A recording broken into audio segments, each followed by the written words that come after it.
Good day to you. My name is Maciej and this is Poland Daily Culture.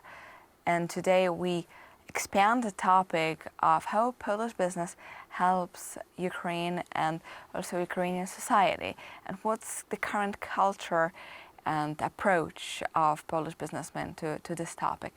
With us is Maciej Gnyszka, the CEO of a business association in Poland. Again, thank you very much for coming. Thanks for invitation. And in the previous episode, we talked a little bit about the fact, was the approach of Polish businessmen, how they reacted, was the situation and the fact that so many workers, Ukrainian workers who, especially men, who supported our economy in many levels, especially in construction and in other such kind of work, right now are fighting in Ukraine, so we have to live without them.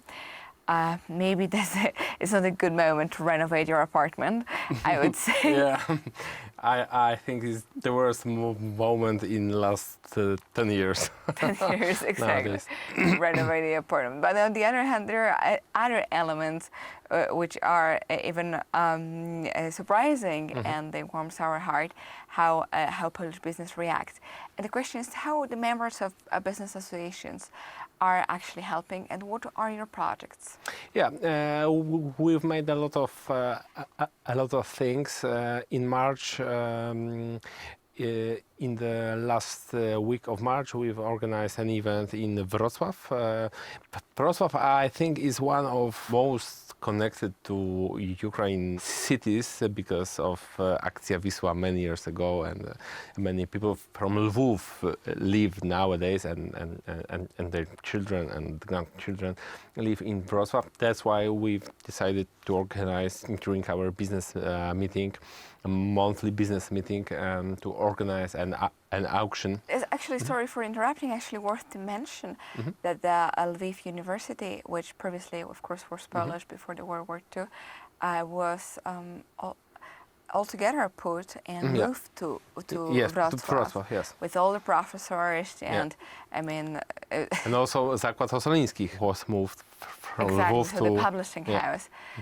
So it kind of, so all the intellectuals and the spirit and books and lectures, and I would say just copied to another. Yeah, we can say that Wrocław is a continuation of before war Lviv, yes. So we have organized this event and it was a great success. Our partner was Foundation Ukraine Foundation, and this foundation makes a lot of good work on a railway station in Wrocław, that they have over 500 volunteers who help people from Ukraine who come to Wrocław to find a shelter. They were our partner, and we've made an auction, and also many smaller and bigger actions were taken by our members. I remember this period when Germany was sending 500 helmets.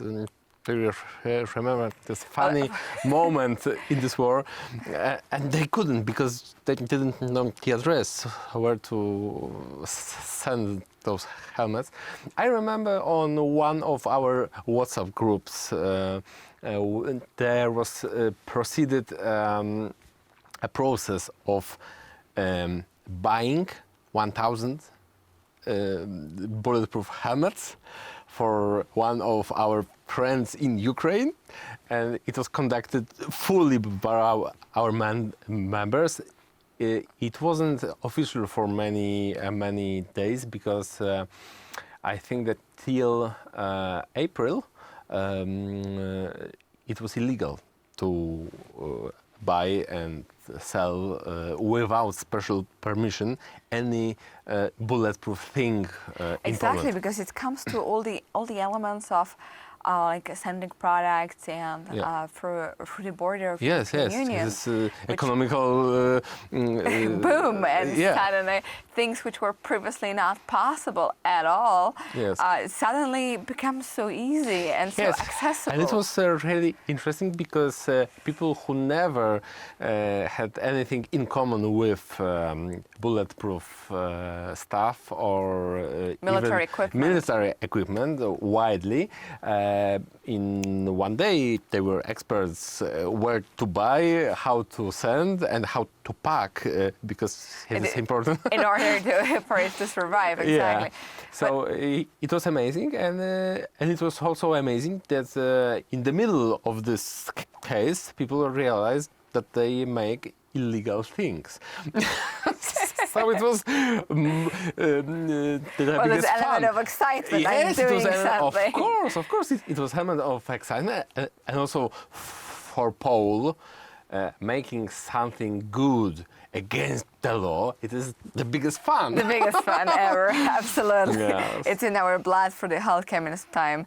But the other thing I was thinking, all the industry when it comes to veterinarians and healthcare for animals, it also faces a huge challenge, but also I would say, because there's another example of changing the law immediately, the fact that we accepted all the Ukrainian animals and pets who are traveling through the border without any passports and documents, which previously was impossible. Impossible, of course, absolutely. And also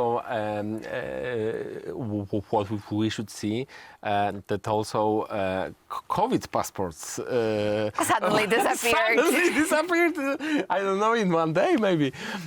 So yeah, this is a month of miracle. And entrepreneurial element.